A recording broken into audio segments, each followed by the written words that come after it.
kuti mungunya moto. Hawa totelemi IPDF azate FARDC azate. Sisi tunasimama hapa, hakuna Uganda, hakuna Kongo. Obomi biskuit na poche. Kama uko na chakula mposhi, opesi IPDF. Unapatia mwenzako. IPDF apesi FARDC. Kama na iko naye anakupatia. Toza eloko moko. Sie wote tuko pamoja. Separation ezalate. Uchaguzi hakuna. Munyinga kwei tombola hii. Kama mwenzako anaanguka nyangula. Soki bapesi nga rapport oya ngala kisa difference soka ya watu benganya akena zamba. Kama wanasema kama uko mwalicha ubaguzi kufika hapa atapata tatizo na azoto benganya akende zamba. Atakumfukuza na kurudia polini. Donc bokei boza force hein? Moko. Boza force. Moko. Yokani? Oui. Yokani? Oui. Oui.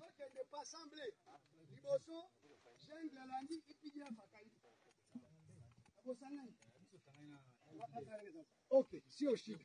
Bon, bonne chance. Merci. Merci. Merci.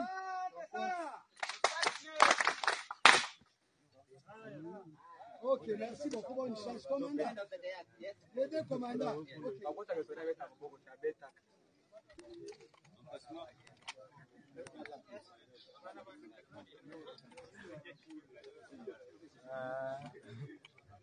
Courage. Merci.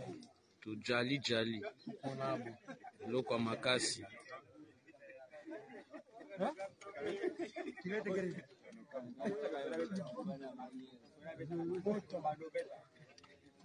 Moto na moto.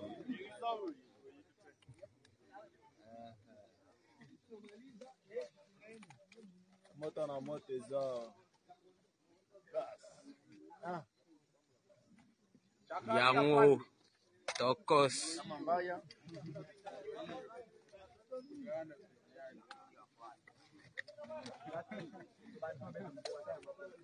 Soda makasi.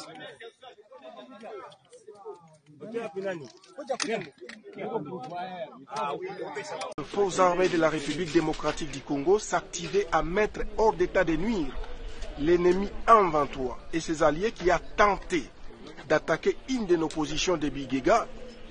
Nous avons été surpris par 5 bombes tirées à partir de la colline de Moabura au Rwanda qui sont tombées sur les sols congolais. 2 bombes sont tombées dans la zone tampon de Katale. Une bombe est tombée à Birouma et une autre à Moussezero. Et comme dégâts, nous avons enregistré 2 enfants tués et 1 grièvement blessé.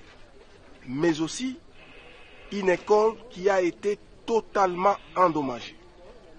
Mais pour ce qui est de la situation qui a prévalu aujourd'hui, je vous annonce que les forces armées de la République démocratique du Congo viennent de mettre hors d'état de nuire.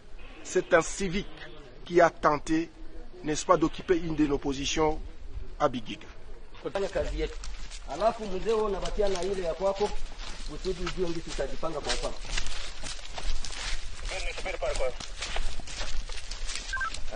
Na usubiri kwa wakati defense ita alafu tutoka ndani. Wote tu bravo. Ndio. Unaona kakima kantinga. Kanini?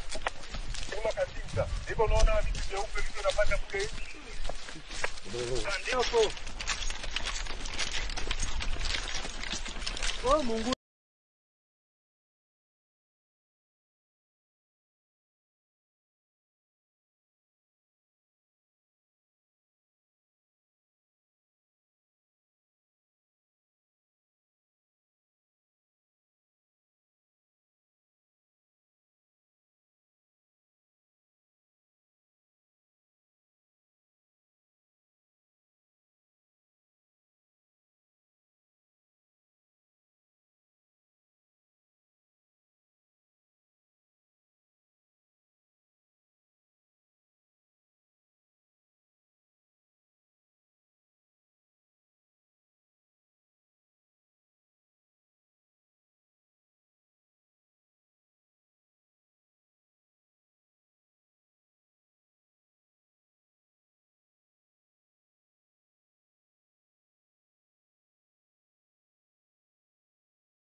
images fournies par l'armée elle-même.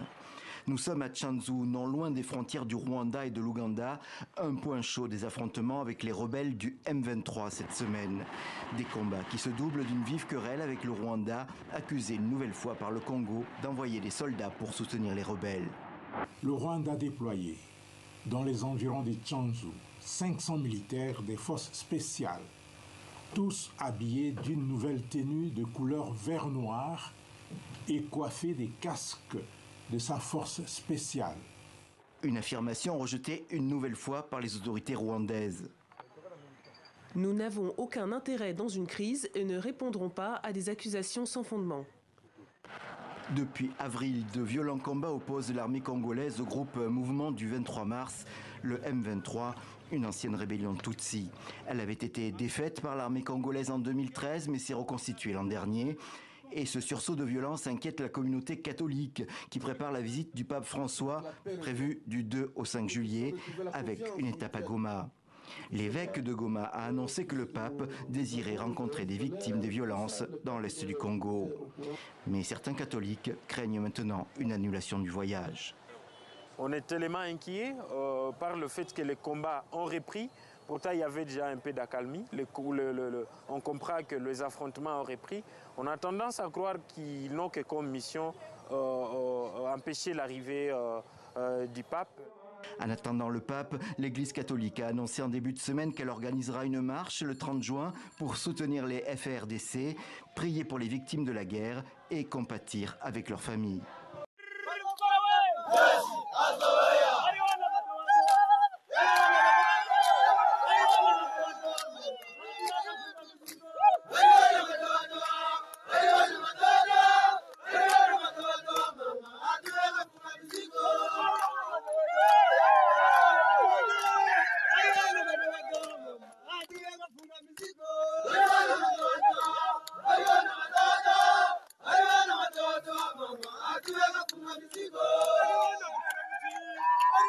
Les forces armées de la République démocratique du Congo informent l'opinion nationale et internationale que, depuis l'arrestation des militaires de la force spéciale rwandaise dans les territoires de Rutshuru, au Nord Kivu, le Rwanda a changé la tenue de ses militaires pour dissimuler sa présence dans les territoires congolais aux côtés des terroristes du M23.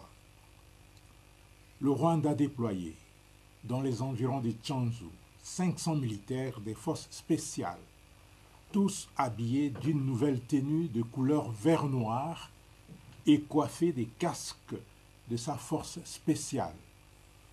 Pire encore, les terroristes du M23, soutenus par le Rwanda, leur mentor naturel, se sont intentionnellement attaqués à la MONUSCO à Muhati, non loin de Bikenge, dans le groupement des Djomba en territoire de Rutshuru.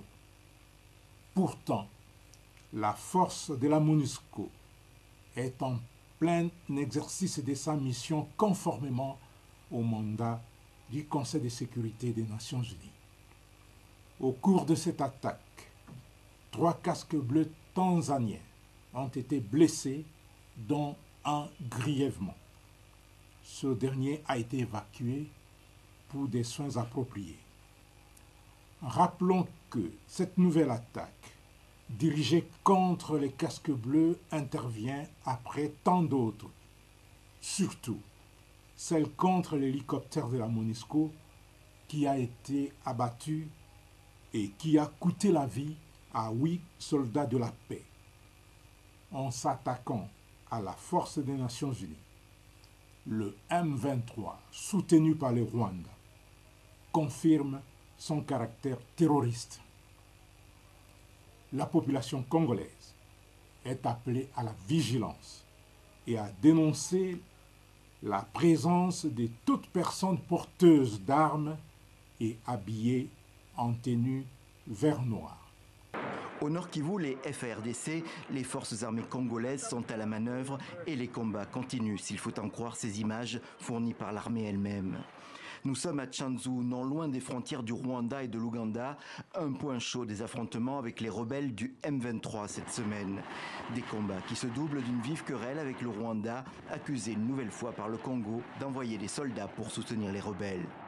Le Rwanda a déployé dans les environs de Tchanzu 500 militaires des forces spéciales, tous habillés d'une nouvelle tenue de couleur vert-noir et coiffés des casques de sa force spéciale. Une affirmation rejetée une nouvelle fois par les autorités rwandaises. Nous n'avons aucun intérêt dans une crise et ne répondrons pas à des accusations sans fondement. Depuis avril, de violents combats opposent l'armée congolaise au groupe Mouvement du 23 mars, le M23, une ancienne rébellion Tutsi. Elle avait été défaite par l'armée congolaise en 2013, mais s'est reconstituée l'an dernier. Et ce sursaut de violence inquiète la communauté catholique qui prépare la visite du pape François, prévue du 2 au 5 juillet, avec une étape à Goma. L'évêque de Goma a annoncé que le pape désirait rencontrer des victimes des violences dans l'est du Congo. Mais certains catholiques craignent maintenant une annulation du voyage. On est tellement inquiets par le fait que les combats ont repris. Pourtant, il y avait déjà un peu d'accalmie. On comprend que les affrontements ont repris.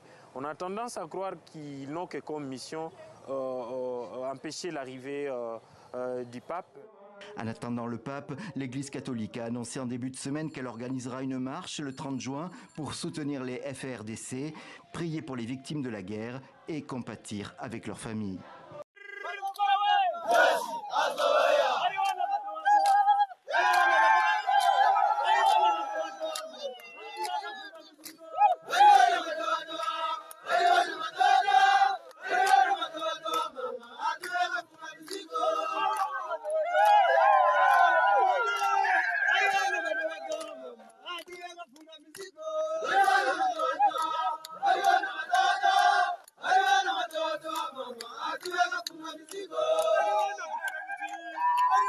Les forces armées de la République démocratique du Congo informent l'opinion nationale et internationale que, depuis l'arrestation des militaires de la force spéciale rwandaise dans les territoires de Rutshuru, au nord Kivu, le Rwanda a changé la tenue de ses militaires pour dissimuler sa présence dans les territoires congolais aux côtés des terroristes du M23. Le Rwanda a déployé dans les environs de Tchanzu 500 militaires des forces spéciales, tous habillés d'une nouvelle tenue de couleur vert-noir et coiffés des casques de sa force spéciale.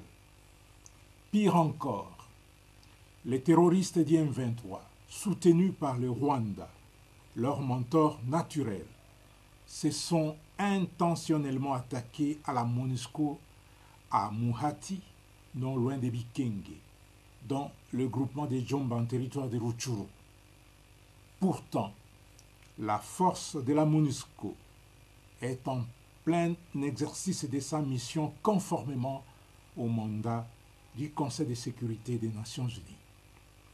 Au cours de cette attaque, 3 casques bleus tanzaniens ont été blessés, dont un grièvement. Ce dernier a été évacué pour des soins appropriés.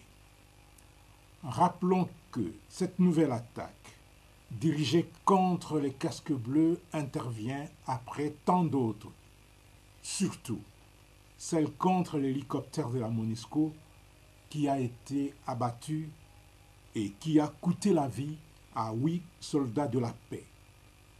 En s'attaquant à la force